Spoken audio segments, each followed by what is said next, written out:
नमस्कार, आप देख रहे हैं पंजाब केसरी और मेरे साथ इस वक्त मौजूद हैं वरिष्ठ पत्रकार बलवंत तक्षक जी।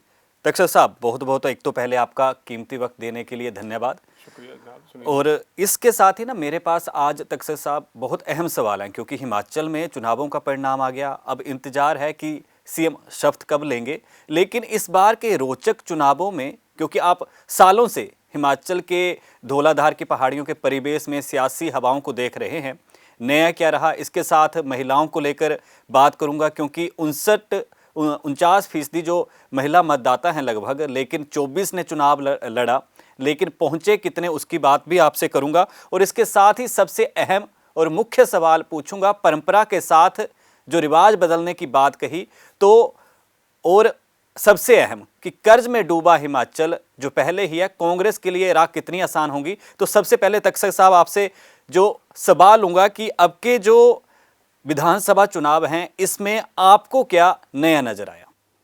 सुनील, 68 सदस्यीय हिमाचल विधानसभा में नई बात यह है कि पहली बार 19 नए चेहरे विधानसभा में दिखाई देंगे। इनमें 11 विधायक कांग्रेस के हैं, 7 भाजपा के हैं और एक हमीरपुर से निर्दलीय उम्मीदवार आशीष शर्मा चुनाव जीतकर विधानसभा में पहुंचे हैं। शायद ये पहला मौका होगा जब हिमाचल विधानसभा में पहली बार चुनाव मैदान में उतरे 19 नए चेहरे अपनी अपनी समस्याओं पर, इलाके के मुद्दों पर बातचीत करते आपको नजर आएंगे।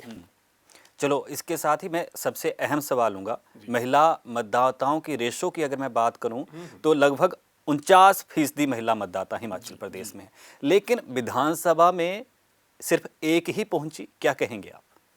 मैं ये कहूँगा सुनील कि इस बार हिमाचल विधानसभा चुनाव में 24 महिला उम्मीदवार मैदान में थी जी। लेकिन ये आपकी बात ठीक है कि सिर्फ एक ही महिला पछाद से रीना कश्यप भाजपा के टिकट पर चुनाव जीतकर विधानसभा में पहुंची हैं। कांग्रेस में एक बड़ा चेहरा है आशा कुमारी, जो डलहौजी से चुनाव हार गई और वो मुख्यमंत्री पद की दावेदार होती अगर वो चुनाव जीतती तो। इसी तरह पूर्व मंत्री ठाकुर कौल सिंह की बेटी चंपा ठाकुर भी विधानसभा में पहुंचने में नाकाम रही हैं। कुल मिलाकर ये है कि ये पहला मौका होगा शायद हिमाचल विधानसभा का जिसमें एक ही महिला विधायक नजर आएंगे। और सबसे अहम सवाल, नतीजे जब घोषित हुए तो लोग अक्सर देखते हैं कि किसको ज़्यादा वोट आए, किसको कम वोट आए। तो आपसे भी ये जो वोट बैंक रहा, आपसे जानना चाहूँगा कि नेताओं ने जिन्हों की पहुँच हुई नहीं हुई, किसको कितना अंतर रहा सबसे ज़्यादा? मैं सुनील, जो मैंने चुनाव परिणाम देखे हैं उनमें मैंने देखा है कि हिमाचल प्रदेश के मुख्यमंत्री रहे जयराम ठाकुर सबसे ज़्यादा वोटों से जीतने वाले विधायकों में से हैं। उन्होंने करीब 38,000 वोटों के अंतर से अपने प्रतिद्वंदी कांग्रेस के उम्मीदवार चेतराम को चुनाव में शिकस्त दी है। सिराज क्षेत्र से वे लगातार 6ठी बार जीते हैं। तो हम कह सकते हैं कि सिराज क्षेत्र में जयराम ठाकुर ने, भले ही उनकी सरकार नहीं बनी, लेकिन उन्होंने शिक्षर जरूर लगा दिया है जी। और इसके साथ ही पूछ लेता हूं कि भाजपा और कांग्रेस में कितना पहले के मुकाबले अब अंतर रहा? मैं कहूँगा कि बहुत मामूली अंतर है जी। सिर्फ 0.9% के अंतर से कांग्रेस 40 सीटें जीतने में कामयाब रही है। इस बार के विधानसभा चुनाव में कांग्रेस को 43.09% मत मिले हैं, जबकि भाजपा को 43% वोट मिले हैं।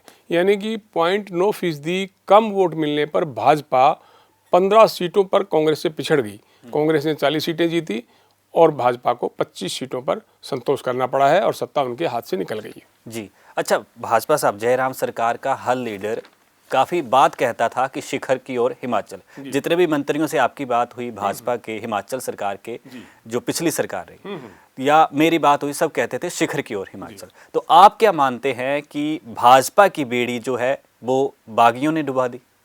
हाँ, मैं तो मानता हूँ सुनील कि भाजपा ने इस बार एंटी इनकम्बेंसी को देखते हुए अपने 11 मौजूदा विधायकों के टिकट काटे थे।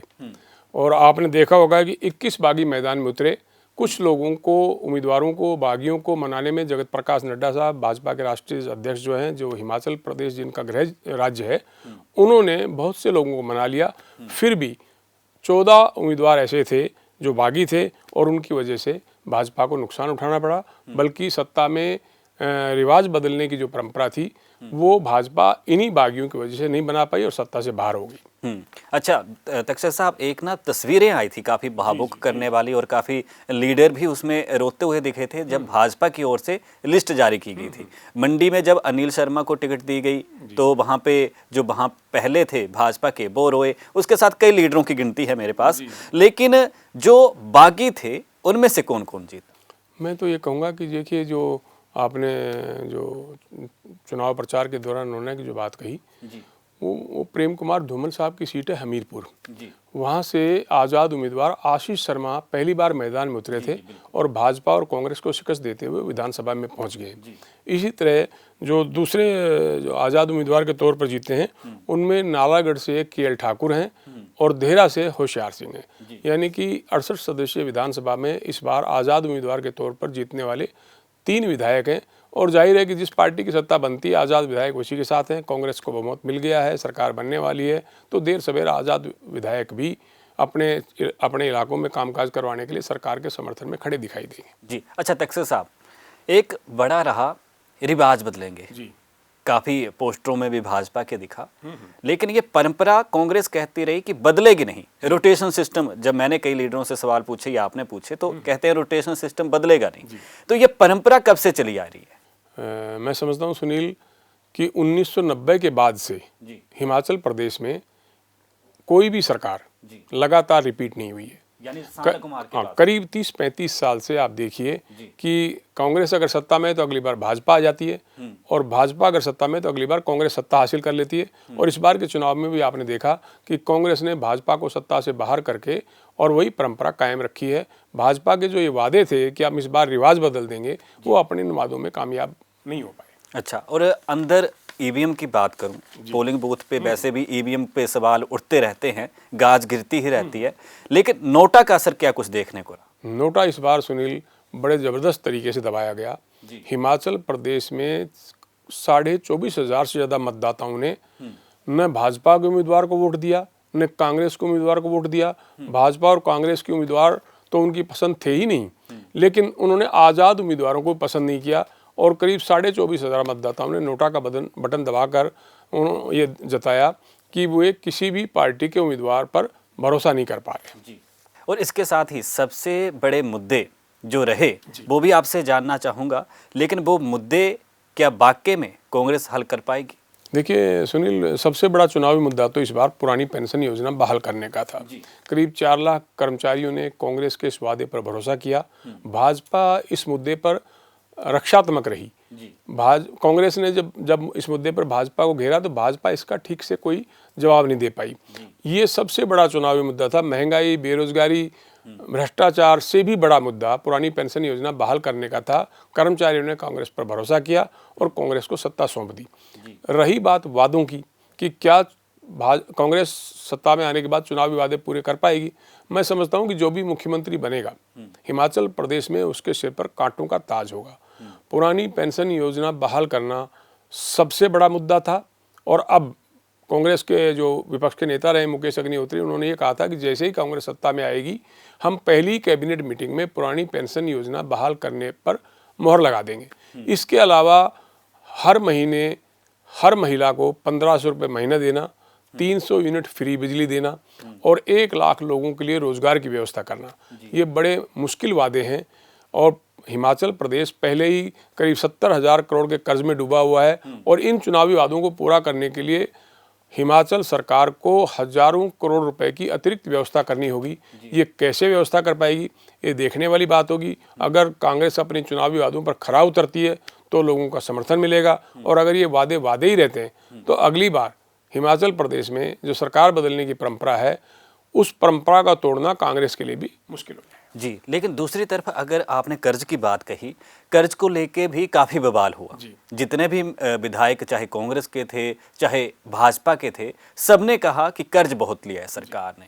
लेकिन आपको कैसे लगता है कि कैसे संभव होगा कि जो सरकारी खजाना खाली पड़ा है, सरकार को क्या करना चाहिए? अभी से रणनीति बनानी चाहिए, या फिर जैसे बोलते हैं कि धीरे धीरे कर लेंगे, या उसी पे टिका रहेगा? क्योंकि नौकरियों का मसला तभी संभव होगा, सरकारी खजाने पर बोझ नहीं पड़ेगा, और तभी अगर सरकार के पास इनकम होगी तभी हर समस्या का निवारण होगा और विकास भी तभी होगा, क्योंकि खर्चे तो होने हैं। आप क्या कहेंगे? मैं कहूँगा कि कर्ज के बारे में जब मुख्यमंत्री जयराम ठाकुर से बातचीत की गई थी तो उनका ये कहना था कि हिमाचल प्रदेश का कर्ज अभी सीमा से बाहर नहीं है, हम सीमा के अंदर रहते हुए विकास कार्यों के लिए कर्ज ले रहे हैं और विकास के लिए कर्ज लेना हर सरकार के लिए ज़रूरी है। दूसरी तरफ कांग्रेस के नेताओं से जब पूछा गया था कि आप इतने भारी कर्ज में डूबे छोटे से राज्य के लिए चुनावी वादे कैसे पूरे करेंगे, तो उनका ये कहना था कि हम खर्च का इस तरह से बंदोबस्त करेंगे कि फालतू के खर्च पर पाबंदी लगे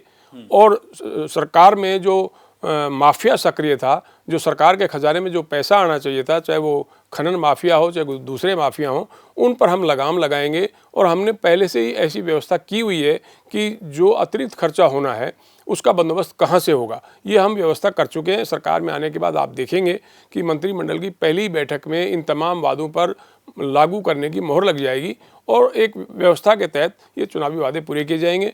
ये अलग बात है सुनील कि सरकार बनने के बाद कांग्रेस में इन वादों को अमल करने में पहल कितनी जल्दी होती है या वो लगातार 5 साल तक लटकाए जाते हैं, ये देखने वाली बात है। वैसे देखने वाली ही बात है, क्योंकि कांग्रेस अब सरकार बनाने की जो बात कहती थी लगभग सब तय है। अब कैबिनेट का इंतजार है और सीएम कौन होता है उसका इंतजार है, लेकिन कर्ज सबसे बड़ा चिंता का विषय है। लेकिन देखने वाली बात होगी कि इसका हल सरकार कैसे करेगी या केंद्र से फिर मदद लेगी। फिलहाल तक्षक साहब, कुछ अहम सवालों का जवाब देने के लिए बहुत बहुत धन्यवाद। शुक्रिया सुनील।